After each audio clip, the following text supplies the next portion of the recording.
এমন কিছু কাজ আছে যা করলে তুমি এই দিন থেকে খারিজ হয়ে কাফের মুরতাদে পরিণত হবে।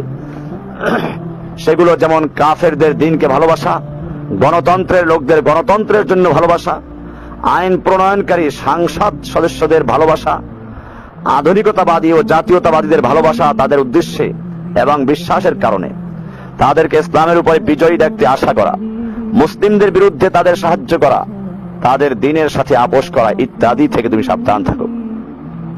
তুমি আরো সাবধান হও কাফেরদের সাথে আচরণ এবং মেলামেশায় এমন কিছু কাজ আছে যা করলে তোমার ভয়ঙ্কর কবিরা গুনাহ হবে। সেগুলো যেমন কুফফারদের মর্যাদা দেওয়া, তাদের সম্মান করা অথবা তাদের সমাবেশে অগ্রে স্থান দেওয়া, মুসলিমদের বদলে তাদেরকে কাজে নিযুক্ত করা, কর্মচারী বানানো, কাফেরদের সাথে নরম নরম কথা বলা, তাদের প্রতি হাসা, তাদের ময়লা পরিষ্কার করে দেওয়া ইত্যাদি।